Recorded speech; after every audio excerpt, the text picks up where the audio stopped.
Fala pessoal, tudo bem? Aqui é Rodrigo Maduro, para-atleta de ciclismo, também consultor de TI, né, em desenvolvimento de sistemas, Business Intelligence, ok?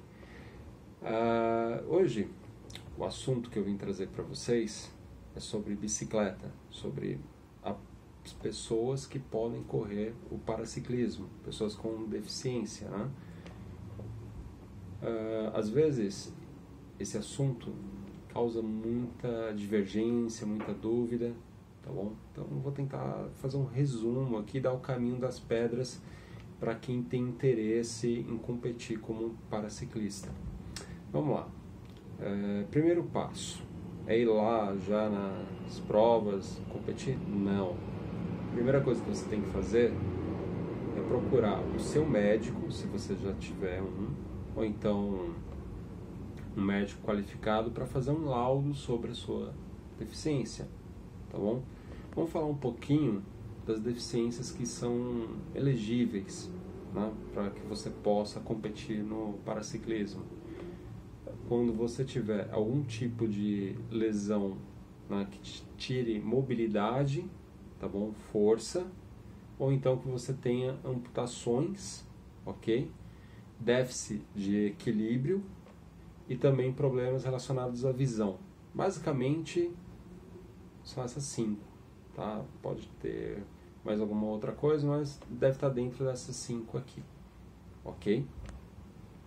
E, bem, a partir daí que você sabe, eu tenho uma lesão, por exemplo, no meu caso, eu tenho uma lesão neurológica que afetou meu lado esquerdo, ok? E todo o meu lado esquerdo é mais fraco, ele tem, né? Ele também não tem a mesma mobilidade que o lado direito, tá bom? Então, a partir daí, você procurou o médico vai fazer um laudo, vai falar, olha, o Rodrigo, não, ou você tem o déficit de força na mão, tem o déficit de força na perna, né? Esse grau, né, também tem as diferenças, porque assim, de acordo com o grau também tem pessoas que têm menos, tem pessoas que têm mais, ok? A partir daí, você com um laudo, você vai procurar se inscrever numa competição oficial, um campeonato brasileiro, ou então até um campeonato paulista. Olha, eu tenho um laudo aqui, tá? E você vai passar lá na competição com um classificador funcional. O que o classificador funcional vai fazer? Ele vai pegar o laudo do seu médico, falar, ok, entendi o seu problema, vai fazer alguns testes ali no momento, vai ver você pedalando, tá bom? E vai fazer algumas recomendações, ok? Se você não já tiver a bicicleta adaptada, né? Ou então, nesse estágio, alguma bicicleta em específico, alguma adaptação, ele vai recomendar essa adaptação para você, você vai fazer para que você também não coloque os outros atletas em risco, ok? Por exemplo, no meu caso, devido à falta de coordenação motora, tá? Foi recomendado que eu colocasse, né, a parte de câmbio e freio só na mão direita. Só que eu não fiz porque, particularmente, eu prefiro utilizar, mesmo com as dificuldades que eu tenho, tá bom? O lado esquerdo, que eu continuo estimulando ele, tá? Então, mas aí assim, é uma característica minha.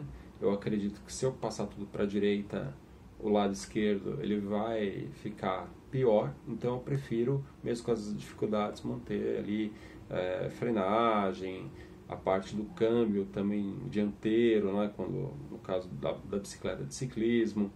E eu já estou bem adaptado quanto a isso, né? Claro que um câmbio eletrônico ia ficar mais legal, tá? Mas ainda está faltando um patrocínio aí. Tá bom?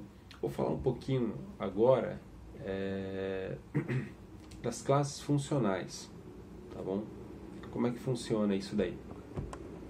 Você tem aí basicamente 4 classes, e essas 4 classes têm suas divisões dentro dela, tá? Vamos começar com a classe H.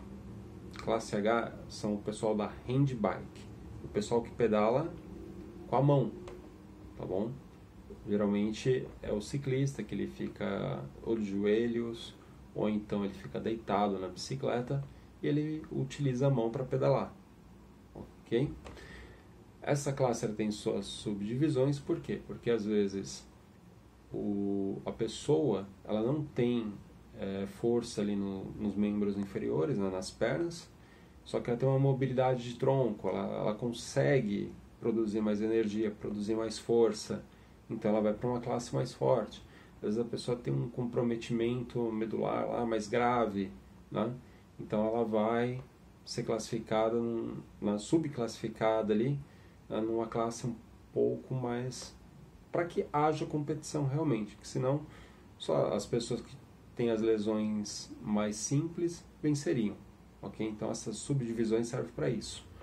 Você também tem isso no triciclo, ok? O triciclo geralmente são pessoas que têm algum problema de equilíbrio, tá bom? Algum problema motor um pouco mais severo, que poderia utilizar uma bicicleta comum, só que pela essa falta de equilíbrio é recomendado o triciclo, né? Que é a bicicleta que tem as duas rodas atrás, ok? E você também tem a classe B, que é a classe da tandem, onde que são para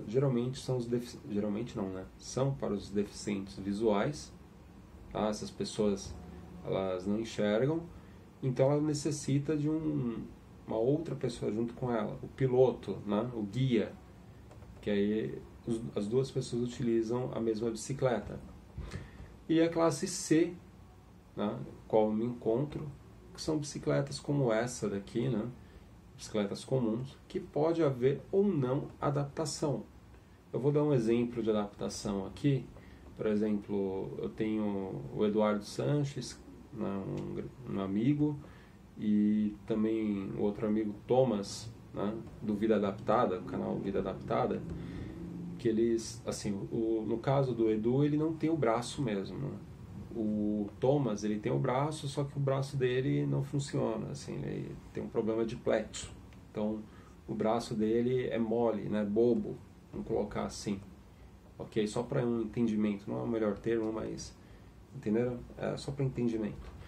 Então, eles conseguem controlar a bicicleta só com uma mão, certo? Então, eles têm todo esse controle, né, de freio, passagem, né, das marchas numa mão só, porque assim, eles não têm a outra mão, ou então a mão não funciona, ok?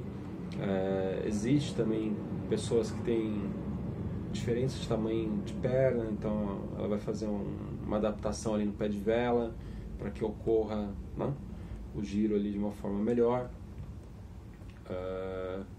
Basicamente são esses tipos de adaptações que vão sendo feitas, aí cada um tem uma característica, tem um problema, então uma adaptação específica, né, para cada caso e casos, né?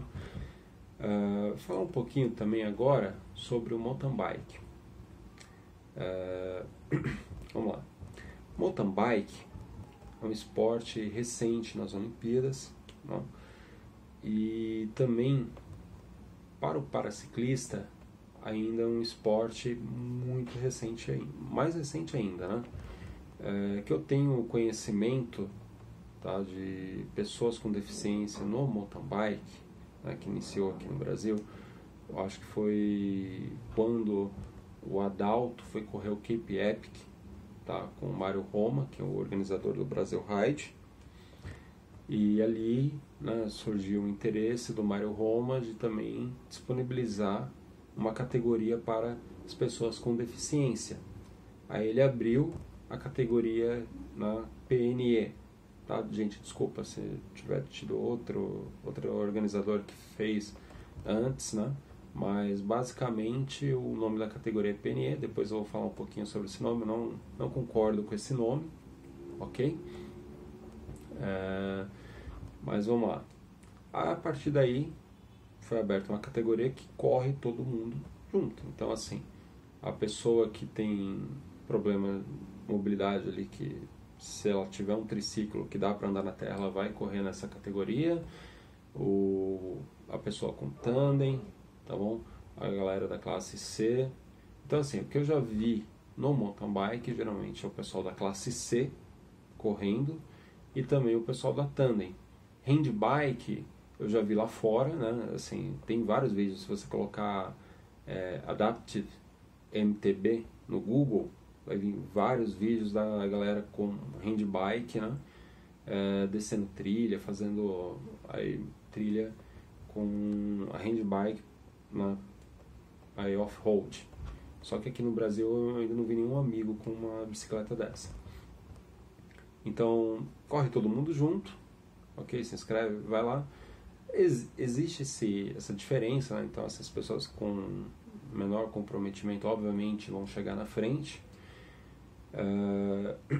Não existe uma classificação que nem no ciclismo, mas o ciclismo já está aí faz tempo, né? O ciclismo já é esporte olímpico há muitos anos, né? Bem mais. Então já existe muito mais atletas, existe muito mais visibilidade, então até por isso que existe essa classificação funcional, essas divisões, ok? Eu acredito que o mountain bike vai chegar num ponto desse também, principalmente quando tiver mais pessoas participando, ok?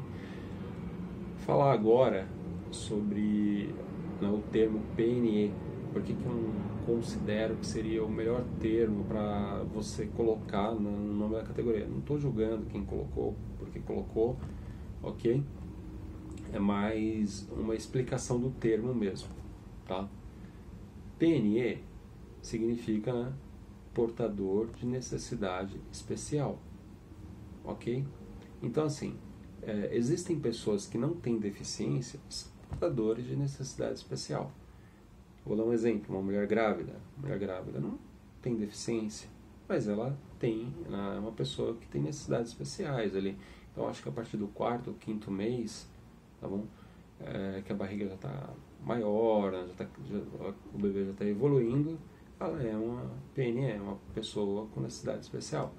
Um idoso também é uma pessoa com necessidade especial. Vamos colocar aí uma pessoa que tem algum déficit de aprendizado, tá? Dislexia, por exemplo. A pessoa não tem nenhuma lesão, não tem nenhum grau, não teve uma paralisia cerebral, por exemplo. Então, ela não é uma pessoa com deficiência. Ela é uma pessoa com necessidades especiais, certo? Pode, sim, pessoas com deficiência se enquadrar no termo PNE, ok? Então, assim, no caso do mountain bike, eu recomendaria colocar o PCD, que é pessoa com deficiência, ou melhor, que nem lá fora, que é ciclismo adaptado, mountain bike adaptado, ok? Ou então até para MTB ficaria legal também. Deixo aí, né, para o organizador, né, muito obrigado por colocar a categoria para a gente poder correr. Poder escolher qual que é o termo. É que o termo PNE eu acho que não seria o mais adequado. Então fica a dica aí, ok? Bem, é isso, pessoal. Dúvidas, sugestões, quiserem fazer alguns comentários, achar alguma coisa que gostaria que eu falasse também, fica à vontade. Se inscrevam, dê like, tá bom? Se gostaram do conteúdo. Um abraço para vocês, fiquem com Deus.